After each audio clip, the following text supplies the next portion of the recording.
ओम श्री साईनाथाय नमः। ओम श्री साईनाथाय नमः। ओम श्री साईनाथाय नमः। सभी साईं भक्तों को नमस्कार। कथा प्रारंभ करते हैं। जैसा कि पिछले भाग में सुनाया था आपको कि बाबा द्वारका माई में बेहोशी की हालत में लेटे हुए हैं। उधर रामदास के घर पर उसकी बेटी की शादी चल रही है। सिर्फ बाईजा माँ को पता है कि रामदास की जिंदगी 3 दिन की है। साकोरी गांव जो कि शिरडी के नज़दीक है, बैलगाड़ी ना मिलने के बावजूद अब्दुल और एक और व्यक्ति दोनों जने वैद्य जी को लेने के लिए गए। वैद्य जी को लेकर आ गए। वैद्य जी ने देखा, बताया कि इन्हें तो बहुत तेज दिल का दौरा पड़ा है। खैर, खुशामंद करके वैद्य जी जाने लगे। औषधि वगैरह देकर गाँव वालों ने खुशामंद करके उन्हें रोक लिया कि आप यहाँ शिरडी में रहेंगे तो हमें दिलासा रहेगी, और कोई परेशानी हुई तो कम से कम आप नज़दीक रहकर देख तो लेंगे। अगले दिन फिर वही हाल। वैद्य जी कहने लगे कि भाई इन औषधियों का कोई फ़र्क नहीं पड़ रहा, इसलिए मुझे औषधि लेने के लिए, कुछ जड़ी बूटी लेने के लिए जंगल में जाना होगा। वैद्य जी निकल लिए झोला उठा के अपना जंगल की ओर। उधर बाईजामा को बाबा ने बुलाया अपने पास। बाईजामा, मेरा एक काम करोगी? कि बोलो साईं। सारे परेशान तो थे ही कि तुरंत जाओ और रामदास और उसकी पत्नी गोमती काकी को यहाँ द्वारका माई आने से रोको, कि वो यहाँ द्वारका माई ना आने पाए। कुछ भी कहना, लेकिन वो यहाँ ना आने पाए। बाईजामा पाटिल जी को लेकर तुरंत निकल ली। रास्ते में उन्हें रामदास और गोमती काकी आते हुए मिले। क्या आप कहाँ जा रहे हैं? कि हम जरूरी काम से जा रहे हैं। कह रहे तुम घर में चलो। कि नहीं, मेरे लिए बहुत ज़रूरी काम है। रामदास बोले मेरे लिए बहुत ज़रूरी काम है। कि आखिर क्या काम है? शादी से बढ़ के भी कोई काम हो सकता है? कि नहीं, मेरे लिए बहुत ज़रूरी काम है जो शादी से भी बढ़ के है। आज मेरे घर में देवी पितर की पूजा होनी है और बिना साई के वो पूजा संभव है, इसलिए मैं द्वारका माई जा रहा हूँ। बाईजामा कहने लगी कि साईं तो द्वारका माई में है ही नहीं। साईं तो अहमदनगर नाना साहब चांदोलकर के साथ कहीं अहमदनगर काम से गए हैं, इसलिए वो द्वारका माई में है ही नहीं। बड़ी मुश्किल में कि फिर साईं के बिना मेरी पूजा कैसे, बिना गुरु के मेरी पूजा कैसे संपन्न होगी? कि जब तक साईं नहीं, पूजा नहीं होगी। क्योंकि रामदास बहुत बड़े भक्त थे बाबा के। बाईजामा ने कहा कि जब पूजा स्टार्ट हो, सच्चे दिल से साईं को याद कर लेना। साईं हर जगह हाजिर रहता है। साईं का कहना है कि वो साईं एक चोले का नाम नहीं, एक शरीर का नाम नहीं, साईं हर जगह विराजमान है। इसलिए सच्चे दिल से साईं को याद कर लेना। समझा बुझा कर भेज दिया। वो जाकर अपने शादी के कामों में व्यस्त हो गए। इधर बाबा की हालत दिन ब दिन बिगड़ती जा रही थी। 3 दिन और शेष रह गए थे शादी को। उधर रामदास जी ने जब पूजा स्टार्ट की तो जिधर द्वारका माई थी उस साइड की दीवार पर जाके माथा टेकने लगे। जो पंडित पूजा करने के लिए आए थे वो कहने लगे, अरे भैया क्या कर रहे हो? उन्होंने कहा, इधर इस दिशा में मेरे साईं की द्वारका माई है और मैं साईं को माथा टेक रहा हूँ, फूल चढ़ाए। वो यहाँ नहीं आ सकते, लेकिन सबसे पहले मैं अपने साईं को याद कर रहा हूँ। और पूजा से पहले हर कोई साईं नाम जपेगा, उसके बाद पूजा स्टार्ट होगी। सभी ने बात मान ली। साईं नाम का जाप कर ही रहे थे कि इतने में देखा कि जिस दीवार के पास माथा टेका था रामदास ने, वहां पर बाबा का चित्र उभर आया। अब तो पंडित जी के लिए भी एक अजूबा हो गया। उसके बाद पूजा संपन्न हुई, शादी संपन्न हुई। इधर कुलकर्णी सरकार द्वार शिरडी में नहीं है। उनकी बेटे की बहू वो खुशियां मना रही है कि अब साईं मरा, उसके आदमी आके खबर दे रहे हैं। और तो और उसने मरवाने की इंतजाम पूरे कर दिए। जो वैद्य जी साकोरी गांव से आए थे उन्हें रास्ते से ही उठाकर उनके घर में उन्हें नजर बंद कर दिया ताकि वो साईं का इलाज ना कर सके। और अपने एक फर्जी वैद्य को धमका कर ले आई, उसके हाथों बाबा को जहर दिलवा दिया औषधि के नाम पर। बाबा का शरीर औषधि खाने के बाद एकदम फड़का और शांत हो गया, बिल्कुल मूर्छित अवस्था में।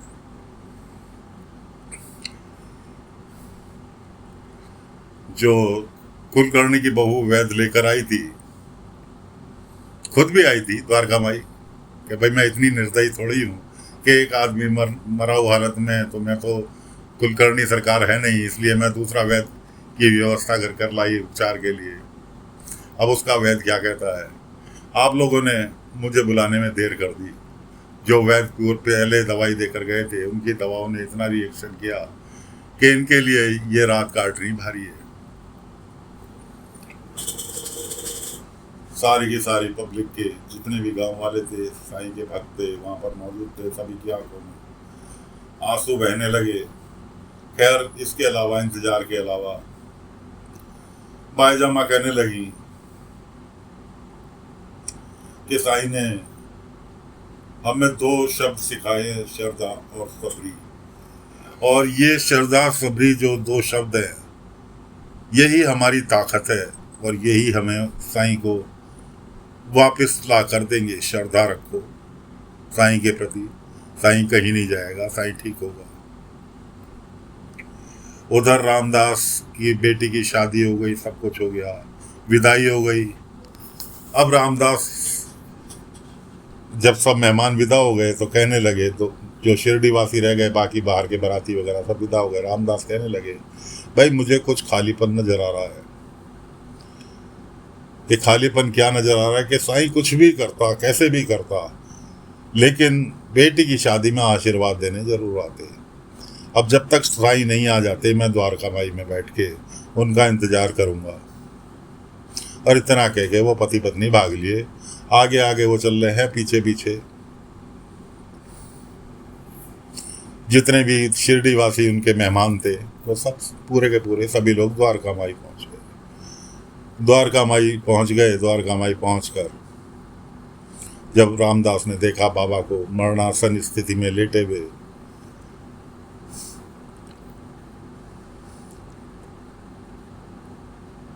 तो रामदास जो थे बाबा से कहने लगे कि साईं तुमने मेरे साथ वादा खिलाफी की, मैं तुम्हें सच्चे दिल से चाहता हूँ, तुम्हारे सबसे पहले भगवान से पहले तुम्हें मानता हूँ, लेकिन तुमने मेरे साथ झूठ बोला, मेरी लड़की की शादी में आशीर्वाद देने नहीं आए।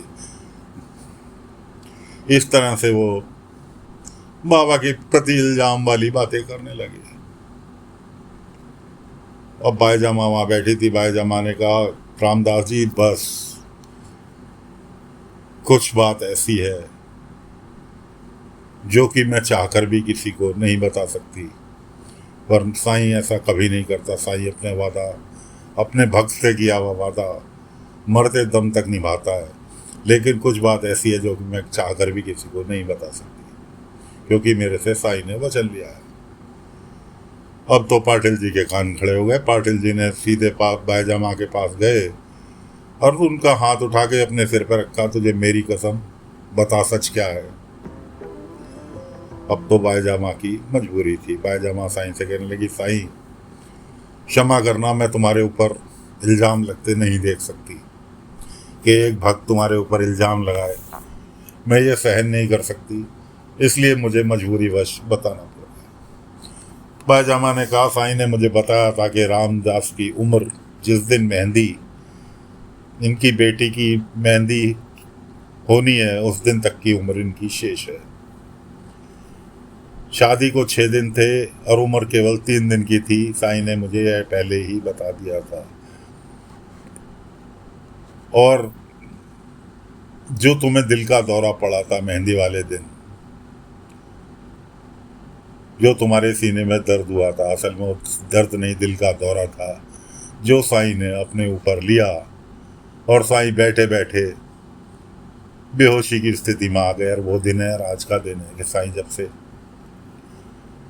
तो जमाने जो था सच्चाई सबको बता दी कि ऐसे ऐसे इसकी रामदास जी की मृत्यु 3 दिन बाद आनी थी, जो कि साईं ने अपने ऊपर ली हुई है, और इसलिए साईं इस अवस्था में। अब तो रामदास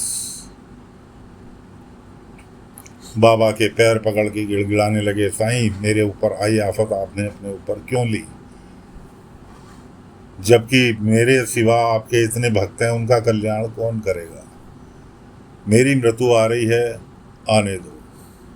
इस तरह से बाबा से प्रार्थना करने लगा। बाबा ने आँख खोली, बाबा ने आँख खोली, सबके चेहरों में जान आई, सबने अपने अपने आंसू पोंछे। बाबा ने रामदास से कहा, रामदास तुमने जनहित में इतनी भलाई की, इतने अच्छे काम किए, लेकिन एक अपने प्रति तुमने एक काम गलत किया कि क्या अपने शरीर का ध्यान नहीं रखा, जिसके कारण तुम्हारे पास ये परेशानी आई। अब मेरी तो मजबूरी थी कि मैंने तुमसे वादा किया था, तुमने मेरे से जिस टाइम आए थे शिरडी में, इस बार आकर कहा था साईं मेरी आखिरी इच्छा ये है कि मेरी बेटी की शादी बिना किसी रुकावट के पूरी हंसी खुशी के साथ हो जाए। इसलिए मैंने तुम्हें वचन दिया था कि ठीक है कि तुम्हारी बेटी की शादी के अंदर तुम्हारे चेहरे पर एक भी उदासी नहीं होनी चाहिए। इसलिए मैंने तुम्हारे के सारे कलेश अपने ऊपर ले लिए। रामदास कहने लगे कि साईं अब तो सारे काम निपट गए, अब तो मेरे हिस्से की मौत मुझे वापस कर दो, मैं हर चीज़ से संतुष्ट हूँ। ऐसा कहते हुए बाबा तो उठ के बैठ गए और रामदास वहीं साईं की गोद में सिर रखकर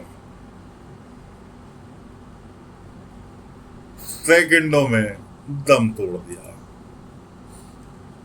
सभी शिरडी वासी साईं की स्वस्थ होने की खुशी भी मना रहे थे, एक तरफ रामदास की मृत्यु का शोक भी था, लेकिन उसकी आखिरी इच्छा बाबा ने पूरी कराई थी, इसकी सबको खुशी भी थी।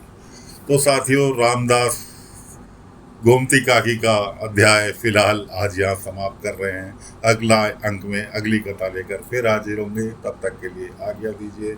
ओम साई राम, ओम साई राम।